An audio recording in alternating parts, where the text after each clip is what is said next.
오늘은 무엇을 어떻게 짊어지고 계십니까? 라는 제목으로 말씀을 살펴보고자 합니다. 말씀을 보실까요?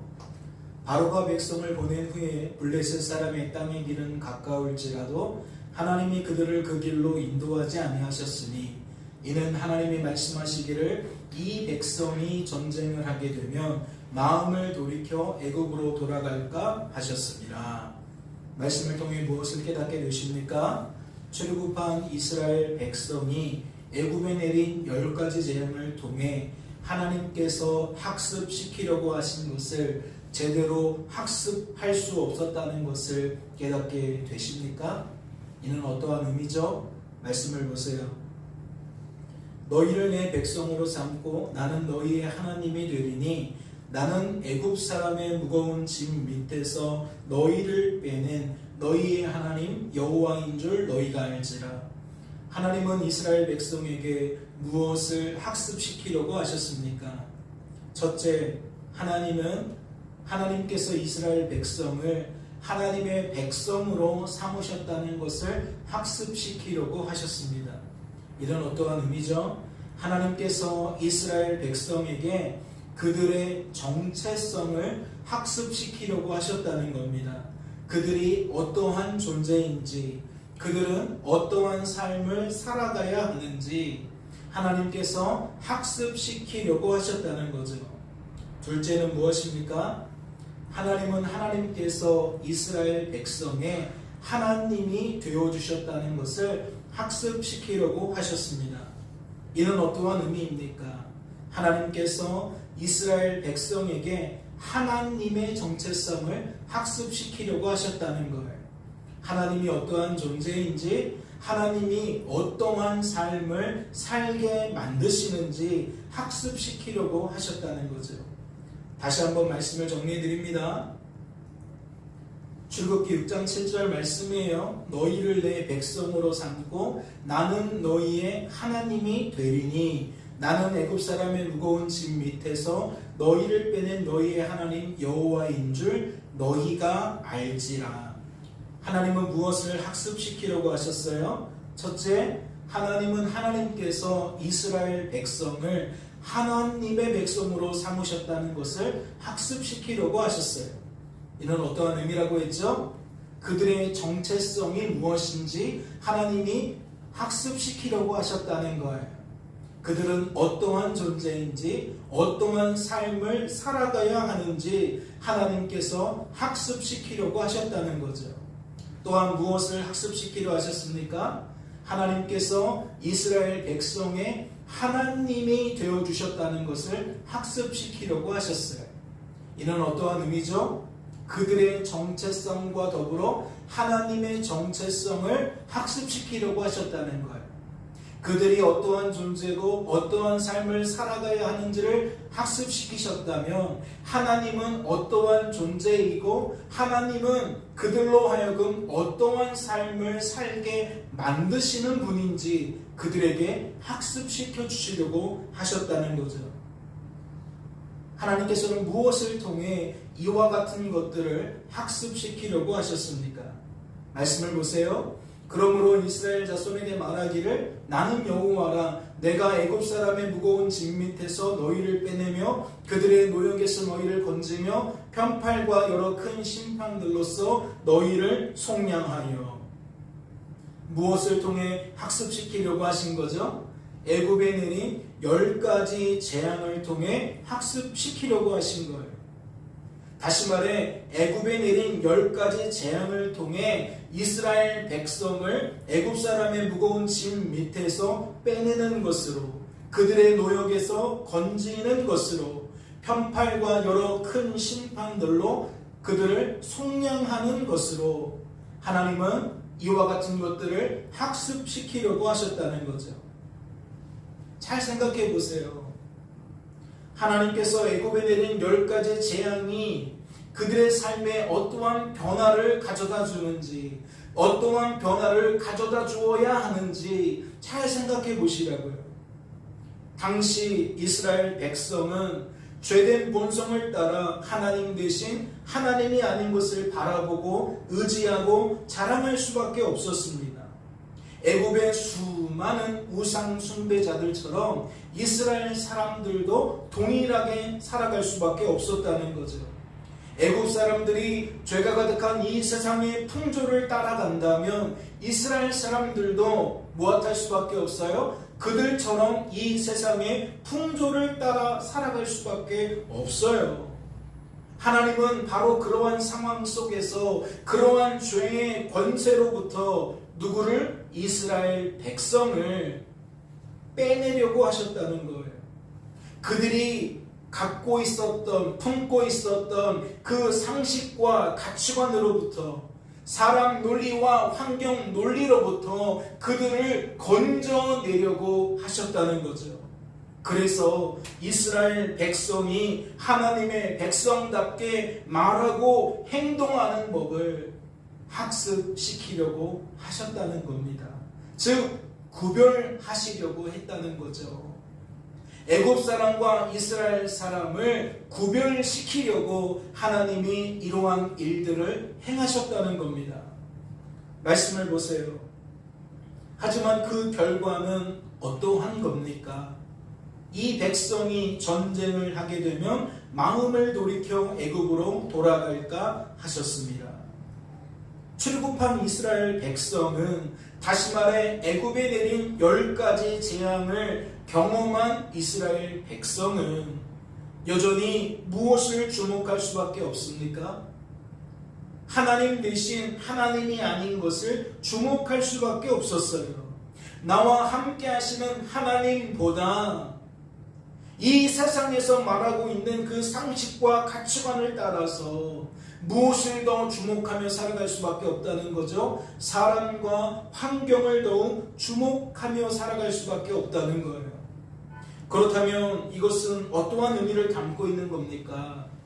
하나님이 나와 함께 하실지라도 전쟁이 없는 삶이어야 만족할 수 있다는 거예요. 하나님이 나와 함께 하실지라도 참전할 필요가 없는 삶이어야 만족할 수 있다는 거지요. 하나님이 나와 함께 하신다고 하면서 내가 여전히 전쟁을 해야 된다면 우리들은 불평할 수밖에 없다는 거예요. 원망할 수밖에 없다는 거죠. 탄식하고 부르짖을 수밖에 없다는 겁니다. 그렇다면 마음을 돌이킨 그들이 어디로 가고 싶어 했어요? 애굽으로 돌아가고 싶어 했어요. 그러면 생각해보지 않을 수 없죠. 과연 그들이 돌아가려고 했던 그 애굽은 어떠한 애굽을 의미할까요? 앞선 말씀에서 살펴보았듯이 애굽 사람의 무거운 짐 밑에서 생활할 수밖에 없었던 그 애굽일까요? 날마다 어려운 노동으로, 고된 노동으로 몸과 마음이 지칠 대로 지칠 수밖에 없었던 그 애굽으로 이스라엘 백성이 돌아가고 싶어 했겠냐는 겁니다. 그럴 리가 없죠. 지금 그게 싫어서 애굽으로 돌아가려고 하는 건데, 그게 받아들일 수가 없어서 애굽으로 돌아가려고 하는 것인데, 애굽이 그러한 장소라면 돌아갈 필요가 없잖아요. 지금 이곳이나 그곳이나 다를 게 없는데 굳이 돌아갈 필요가 뭐가 있습니까? 그렇다면 다시 여쭙겠습니다. 마음을 돌이킨 그들이 돌아가려고 했던 애굽은 어떠한 애굽을 의미할까요? 말씀은 4번째 재앙부터 10번째 재앙이 쏟아졌던 바로 그 애굽을 의미하는 것으로 우리에게 가르쳐주는 겁니다. 애굽의 10가지 재앙이 쏟아졌을 때에 어떠한 일이 펼쳐졌습니까? 첫 번째 재앙부터 3번째 재앙까지는 이스라엘 사람들도 애굽 사람들처럼 힘겨운 삶을 살아야 했습니다. 고된 삶을 살아야 했어요. 그 재앙을 몸소 겪어야 했다는 거지요. 그러니까 이스라엘 백성들에게 그 애굽은 그렇게 좋은 애굽이 아닌 거예요. 그런데 4번째 재앙부터 10번째 재앙이 쏟아졌던 그 애굽은 어떻습니까? 이스라엘 백성이 살고 있던 고센 땅에는 재앙이 내리지 않았어요. 다시 말해 재앙은 애굽 온 땅에 쏟아졌는데 그들이 살고 있었던 고센 땅에는 아무런 피해가 없었다는 거죠. 아무런 손해가 없었다는 거예요. 아무런 손실이 없었다는 거죠. 마치 무엇이 없는 삶과 똑같아요. 그 기간 동안의 애굽은 전쟁이 없는 삶과 똑같아요. 전쟁을 해야 할 필요가 없는 삶과 똑같다는 거죠. 이제 이해가 되셨습니까? 그들이 왜 애굽으로 돌아가려고 하는 거예요? 그 애굽에는 우리들만 피해가 없는, 우리들만 손해가 없는, 우리들만 손실이 없는, 우리가 꿈꾸고 기대했던 고센 땅이 있거든요. 그러한 삶이 펼쳐졌거든요. 그러니까 우리들은 그러한 삶을 추구한다는 거예요. 그러한 삶을 기대한다는 거죠. 그렇다면 이제부터는 이러한 논의를 바탕으로 오늘 본문 말씀을 살펴보고자 합니다. 말씀을 보세요. 우리가 항상 예수의 죽음을 몸에 짊어짐은 예수의 생명이 또한 우리 몸에 나타나게 하려 함이라. 말씀을 통해 무엇을 깨닫게 되십니까? 말씀은 말씀에 소개된 우리가 항상 예수의 죽음을 몸에 짊어진다고 소개하고 있습니다. 사랑하는 성도 여러분, 과연 이것은 어떠한 의미를 담고 있을까요?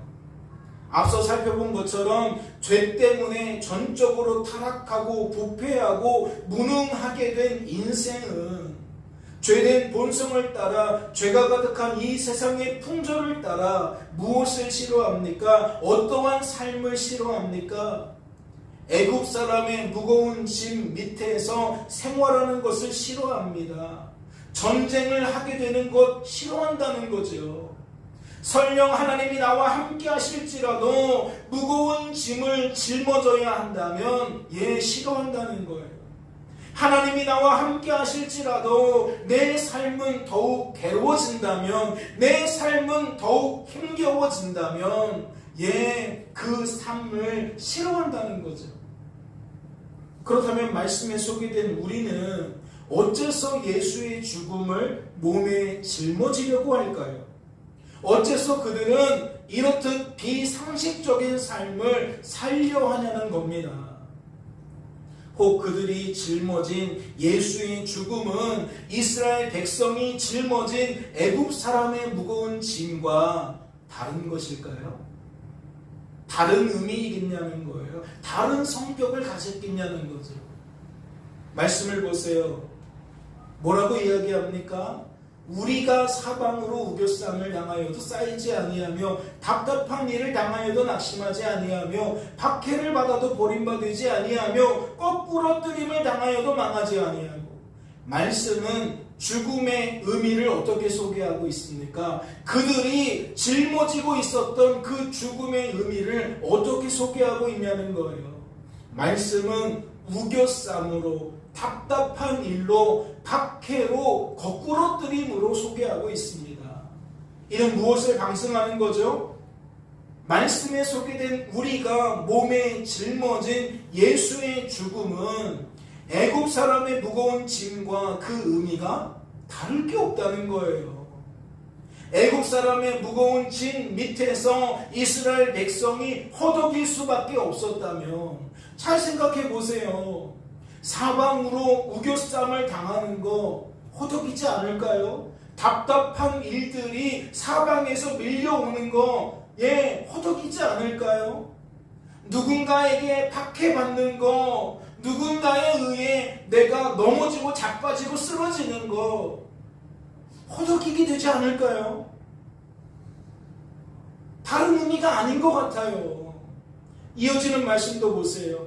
우리 살아있는 자가 항상 예수를 위하여 죽음에 넘겨짐은 예수의 생명이 또한 우리 죽을 육체에 나타내게 하려 합니다. 그런즉 사망은 우리 안에서 역사하고 생명은 너희 안에서 역사하느니라. 말씀이 죽음의 의미를 어떻게 소개하고 있습니까?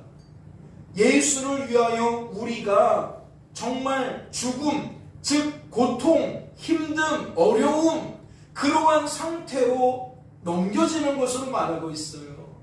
다시 말해 사망이 우리 안에서 활개치는 것으로 역사하고 있다는 거죠.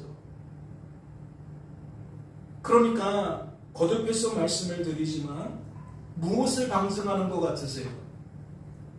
앞서 살펴본 말씀에서나 지금 살펴보고 있는 이 말씀에서나 예수의 죽음은 이스라엘 백성이 싫어했던, 애굽에 내린 10가지 재앙을 통해서 학습을 받았지만 여전히 싫어할 수밖에 없었던 애굽 사람의 무거운 짐과 조금도 그 의미가 다르지 않다는 것을 알 수 있는 겁니다. 그렇다면 다시 여쭐게요. 말씀에 소개된 우리는 어째서 애굽 사람의 무거운 짐과 그 의미가 다르지 않은 예수의 죽음을 몸에 짊어지려고 했을까요? 왜 그들은 비상식적인 삶을 살고 싶어 했냐는 겁니다. 말씀은 그 힌트를 어떻게 소개하죠? 주는 영이시니 주의 영이 계신 곳에는 자유가 있느니라. 이 말씀은 어떠한 의미를 담고 있는 겁니까? 주의 영이 계신 곳에는 악하고 약하고 무능한 우리들이 죄된 본성을 따라 살지 않을 수 있는 자유가 있다는 거예요. 죄가 가득한 이 세상의 풍조를 따라, 즉 상식과 가치관을 따라, 사람 논리, 환경 논리를 따라 말하지 않을 자유, 행동하지 않을 자유가 있다는 거죠.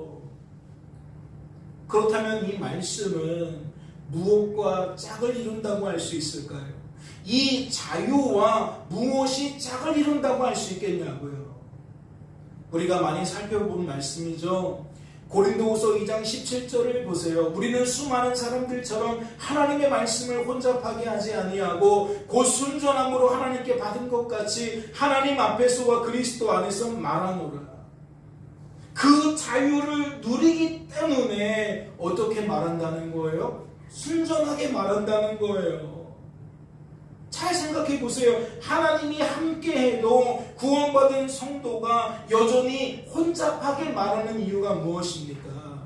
하나님이 함께해도 여전히 말씀과 삶과 삶의 결과를 죄가 가득한 이 세상의 상식과 가치관으로 바라보기 때문입니다.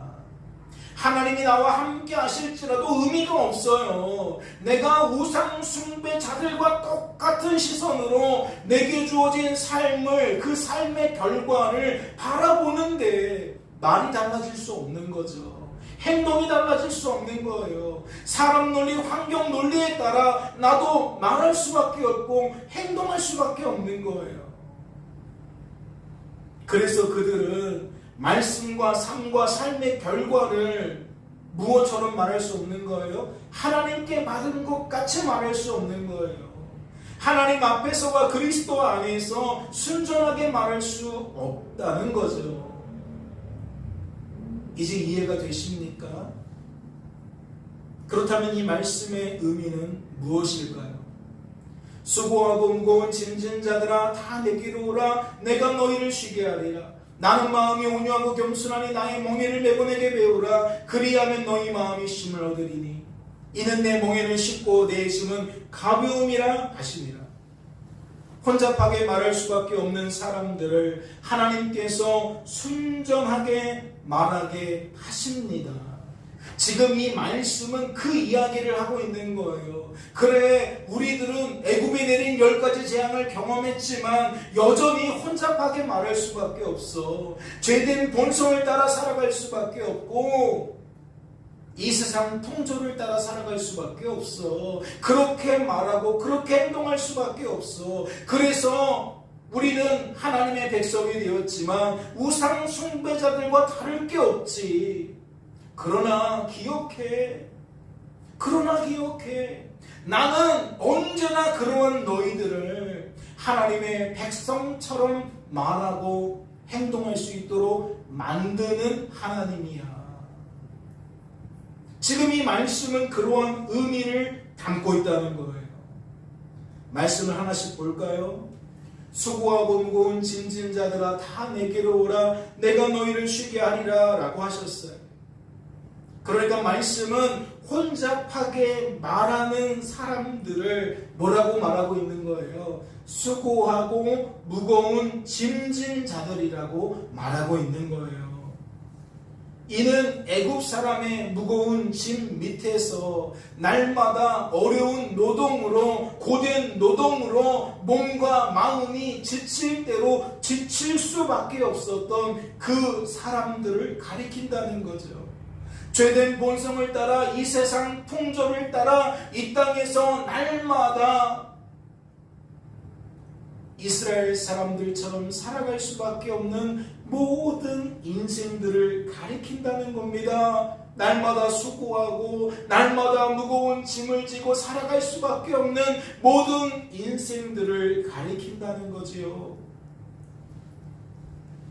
이는 어떠한 의미를 담고 있는 거냐? 죄된 본성을 따라 죄가 가득한 이스라엘의 풍조를 따라 인생을 내가 사는 것으로 여기며 산다는 거예요. 인생을 내가 사는 것으로 여기기 때문에 날마다 인생을 내가 주관하기 위해 내가 구원하기 위해 힘쓰고 애쓰며 살아간다는 거죠. 그러니까 그러한 인생들에게 인생은 어떻게 여겨지느냐? 날마다 수고해도 수고가 끝나지 않는 인생으로 날마다 힘쓰고 애쓰지만 더 힘쓰고 애쓸 수밖에 없는 인생으로 그렇게 여겨지는 거예요. 그러니까 인생의 무게가 점점 가벼워지는 게 아니라 점점 무거워질 수밖에 없는 거죠. 유치원 다닐 때는 행복한 줄 알지요. 중학교 들어가니까 행복하지 않아요. 왜 이렇게 배울 게 많아요? 그런데 중학교 들어가 보니까 초등학교가 행복해. 왜요? 중학교 들어오니까 배우는 것도 어렵고 배워야 될 것도 많아요. 그러면 고등학교 들어가면 어떤 현상이 벌어집니까? 중학교가 또 행복해지는 거예요. 아, 고등학교에 비하면 중학교 아무것도 아니었구나.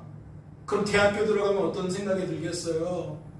그 다음에 직장 생활하면, 회사 생활하면 어떤 생각이 들겠어요? 내가 자녀로서 그냥 나만 생각하고 살다가 나중에 결혼하면 어떻게 되겠어요? 자식을 낳게 되면 어떻게 되겠어요?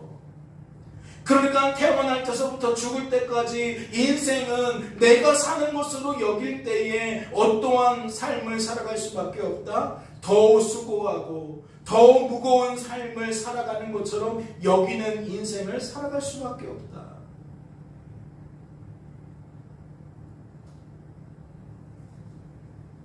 말씀은 그러한 인생을 향해 뭐라고 말하고 있는 겁니까? 다 내게로 오라고 말하고 있는 겁니다. 죄된 본성을 따라 허우적거리고 있는 모든 인생들에게 이 세상 풍조를 따라 지치고 고단한 모든 인생들을 향해 다 나에게로 오라고 내가 너희를 쉬게 해주겠다라고 말씀하신 그 예수님의 말씀을 소개하고 있다는 거죠. 예수님의 이 말씀은 어떠한 의미를 담고 있는 겁니까?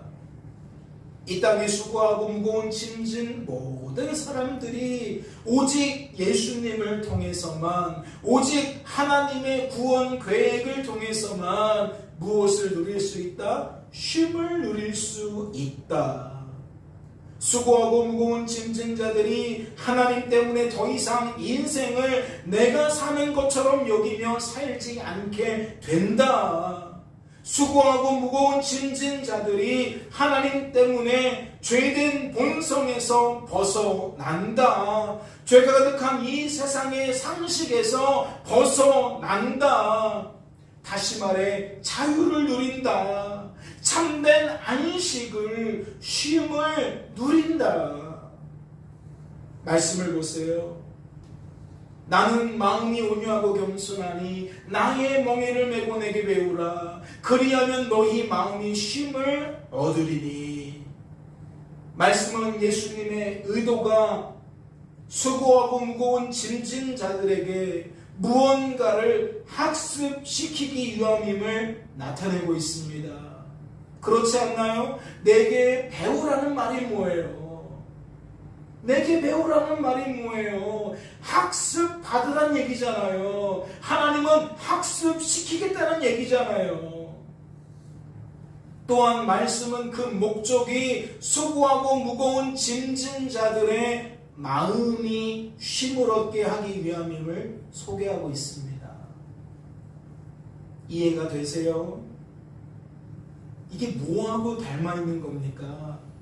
우리가 지금 앞서 살펴본 출애굽 기사와 닮아 있는 거잖아요. 하나님은 이스라엘 백성에게 그들의 정체성과 하나님의 정체성을 학습시키려고 하셨어요. 그들이 어떠한 존재고 그들은 어떠한 삶을 살아가야 하는지 학습시키려고 하셨다는 거죠. 하나님은 어떠한 존재인지, 하나님은 어떠한 삶을 살게 만드시는지 학습시키려고 하셨다는 겁니다. 하지만 그 결과는 무엇이었습니까? 애굽에 내린 10가지 재앙을 통해 이것이 학습되었나요? 하나님께서 학습시키려고 하신 것을 그들이 학습하게 되었냐는 겁니다. 표면적으로는 학습이 되었지요. 4번째 재앙부터 10번째 재앙을 통해 그들은 표면적으로는 학습이 된 것처럼 보였습니다. 그들이 바라던 삶의 결과 속에서 그들이 삶을 살아갈 때에는 하나님의 백성처럼 말하고 하나님의 백성처럼 행동하더라는 거지요. 그런데 내면적으로는 학습이 되지 못했습니다. 그 결과가 무엇입니까? 전쟁을 하게 되면 마음을 돌이킨다는 거예요. 주어진 삶의 결과가 내가 바라던 것과 달라진다면 우리들은 또다시 흔들릴 수밖에 없다는 거죠. 이 마음을 지켜낼 수가 없다는 거예요. 이는 바꾸어 말하자면 내가 바라던 대로 되어지면 마음이 쉼을 얻을 수 있지만 내가 바라던 대로 되지 않으면 마음이 쉼을 얻을 수 없다는 거잖아요. 4번째 재앙부터 10번째 재앙까지는 몸과 마음이 쉼을 얻는 것처럼 보였지만 실상은 무엇만 쉼을 얻는 거예요? 몸만 쉼을 얻는 거예요. 마음은 여전히 불안한 상태 그대로였다는 거예요. 마음은 학습이 되지 못했다는 거죠. 그래서 상황이 달라지면 바로 이 마음이 그 정체를 드러낸다는 거예요. 자신의 민낯을 드러낸다는 거예요. 그래서 이 마음이 결국 나를 이끌고 가서 말이 달라지게 하고 행동이 달라지게 만든다는 거죠. 그래서 전쟁을 하게 되면 애굽으로 돌아가고 싶어 한다는 겁니다. 그렇다면 이 말씀은 어떠한 의미를 담고 있는 겁니까? 이는 내 멍에는 쉽고 내 짐은 가벼움이니라. 인생은 내가 사는 것이 아니라는 것을 마음으로 깨닫게 만드신다는 거예요. 삶을 통해서, 삶의 결과를 통해서 깨닫는 것은 삶이 달라지면, 삶의 결과가 달라지면 아무 소용이 없어요.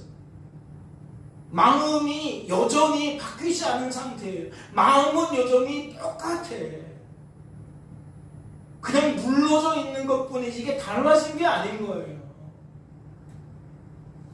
그런데 인생은 그리스도께서 사시는 것임을 깨닫게 되어질 때에 무엇이 쉼을 얻을 수 있어요? 마음이 쉼을 얻을 수 있어요. 나는 마음이 온유하고 겸손하니 나의 멍에를 메고 내게 배우라 그리하면 너희 마음이 쉼을 얻으리니 라고 하신 이 말씀은, 이 말씀과 그래서 짝을 이룬다는 거죠. 내 멍에는 쉽다, 내 짐은 가볍다. 인생을 내가 사는 것으로 여기고 있는데, 그러한 마음 상태로 살아가고 있는데 어떻게 내 멍에가 가볍다 할 수 있어요? 어떻게 내 짐이 쉽다 할 수 있어요? 그럴 수 없는 거예요. 이해가 되시죠? 말씀을 보세요. 우교쌈을 당하는 게 가벼운 일이에요? 쉬운 일이에요? 인생을 살아가면서 물질 때문에, 건강 때문에, 사람과의 관계 때문에 답답한 일을 당하는 게 여러분 만만한 일입니까? 오해를 받고 모함을 받고 누군가에게 핍박을 받을 때에 여러분 그게 별거 아닌 것처럼 여겨지세요? 나를 득달같이 쫓아와서 나를 없애려고 멸절시키려고 할 때에 여러분 괜찮냐고요? 버틸만 하냐는 거죠. 우리의 삶을 돌아볼 때에, 지금 내 모습을 돌아볼 때에 결코 그렇지 않다는 거죠. 이는 이어지는 말씀도 마찬가지예요. 아무리 예수님을 위해서라고 말하지만 내가 죽음에 넘겨진다는 거, 이거 가벼운 일입니까? 쉬운 일이에요. 내 몸 안에서 의학으로 해결 안 되는 질병이 찾아온다? 안 두려워할 사람 있습니까? 내 안에서 질병과 상관없이 점점 시간의 감에 따라 쇠약해지는, 늙어지는, 기력이 없어지는 이 상황 받아들일만 하십니까? 지금 말씀에서 얘기하고 있는 이 모든 것들은 결코 쉬운 게 아니에요. 결코 가벼운 게 아니에요. 그런데 말씀은 뭐라고 말합니까? 내 멍에는 쉽다고 얘기해요. 내 짐은 가볍다고 이야기한다고요. 여러분, 무엇 때문일까요? 무엇 때문이겠냐는 겁니다. 내가 사는 것으로 여기기 때문에 늘 어렵고 늘 무겁고 늘 답답한 거예요. 버거운 거예요. 예수님이 우리에게 짊어지게 하신 그 모든 멍에는, 그 모든 짐은 왜 쉽고 왜 가벼운 것이냐? 이것은 내가 지는 것이 아니라 내가 지는 것처럼 보일 뿐이지 실상은 하나님께서 나를 통해 지시는 것이기 때문입니다.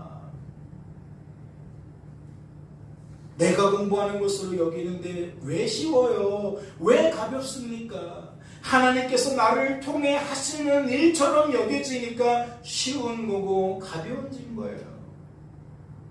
개척교회 목회자가 목회하는 것이 참 어렵다, 맞는 얘기입니까? 대형교회 목사가 목회하는 것이 참 어렵다, 맞는 얘기입니까? 만약 우리가 맞다, 그렇다 동조하게 된다면 우리 안에는 지금 자유가 없는 거예요. 죄된 본성의 지배를 받고 있는 거예요. 죄가 가득한 이 세상의 풍조에 묶여져 있는 거예요. 내가 하는 목회가 아닌데, 내가 지고 있는 짐이 아닌데 우리는 내가 지는 것으로만 여기기 때문에 그렇게 말하고 그러한 말에 동조한다는 거죠. 오늘 말씀은 우리에게 짐을 짊어지고 있는 것보다 그 짐을 우리들이 어떻게 짊어지고 있는지에 대한 문제를 더욱 집중시키고 있다고 봐요. 여러분, 예수의 죽음을 짊어지고 계십니까? 내가 예수를 위하여 참고 있고, 내가 예수를 위하여 견디고 있고, 내가 예수를 위하여 나 자신을 희생하고 있다고 생각하는 게 있나요? 내가 예수를 위하여 배우자를 참아주고 있고, 내가 예수를 위하여 자녀들을 참아주고 있고, 내가 예수를 위하여 공부하는 것을 견디고 있고, 내가 예수를 위하여 그렇게 예수를 위하여 다양한 일들을 하고 있다고 여기는 게 있나요? 그렇다면 여러분에게 묻고 싶습니다. 여러분은 어떻게 짊어지고 계십니까? 여러분은 그 일이 쉽게 여겨지십니까? 가볍게 여겨지십니까? 말도 안 되는 행동을 하는 배우자와 말도 안 되는 행동을 하는 자녀들을 여러분은 어떻게 품고 계십니까? 어떻게 짊어지고 계시냐는 거예요. 오늘 말씀이 이야기하는 것처럼 쉽게 가볍게 여겨지고 있습니까? 내가 하는 것처럼 여기는데 그럴 리 없습니다. 그럴 리 없어요. 하나님께서 하시는 것으로 여겨져야 그럴 수 있는 겁니다. 남은 한 주간의 삶 속에서 이 문제는 분명 우리의 삶 속에 질문을 던질 겁니다. 우리의 답을 요구할 겁니다. 너는 왜 낙심하고 있니? 너는 왜 실망하고 있니? 네가 짊어지고 있는 것은 무엇인데 너는 어떻게 그것을 짊어지고 있다고 여기기에 그렇게 말하고 행동하는 거니? 예, 우리 안에 거하시는 하나님이 질문하실 거예요.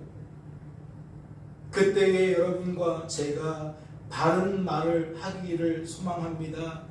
하나님 앞에서 진실된 말을 할 수 있게 되기를 소망합니다. 내 멍에는 쉽고 내 짐은 가볍다 하신 주님의 말씀을 부정하며 주님 그렇지 않습니다. 주님이 제게 짊어지게 하신 이 짐은 너무나도 어렵고 이 짐은 너무나도 무겁습니다 라고 말씀을 부정하는 사람이 되지 마시고 오히려 말씀 앞에 내가 지금 무엇을 오해하고 무엇을 착각하고 있는지 밝히 깨달으셔서 더욱 하나님 앞에 엎드려서 하나님을 바라보고 의지하고 자랑하게 되어지시는 그렇게 복음의 사람으로 거듭나게 되시는 성령으로 충만하고 믿음으로 충만하고 복음으로 충만케 되어지는 저와 여러분이 되어주실 수 있기를 주님의 이름으로 소망합니다. 잠시 기도합니다. 하나님 아버지 감사합니다. 우리의 삶은 오해와 착각 속에 거할 때가 많습니다. 여전히 우리의 몸과 마음 중에 마음이 다스려지지 않아서 결국 그 마음 때문에 허망한 말들과 허망한 행동을 하게 되는 우리의 민낯을 보게 됩니다. 어찌 이스라엘 사람들만 그러하겠습니까? 우리도 여전한 줄로 압니다. 애굽에 내린 10가지 재앙을 통해서도 불가능했던 것처럼 여전히 우리들도 예수의 흔적을 몸에 지고 있지만 그러한 삶을 살아갈 때가 많지 않습니까? 무엇 때문입니까? 우리는 스스로 자유할 수 없기 때문입니다. 구원받은 성도라 할지라도 결코 우리는 스스로 자유를 누릴 수 없기 때문입니다.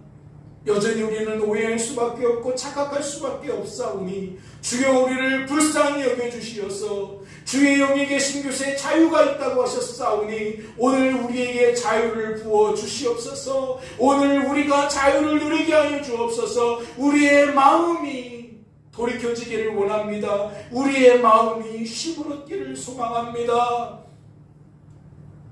남은 한 주간의 삶 속에서 우리들이 직면한 삶과 그 결과 앞에서 마음이 여전히 쉼을 얻을 수 있도록 주님 축복하여 주시옵소서.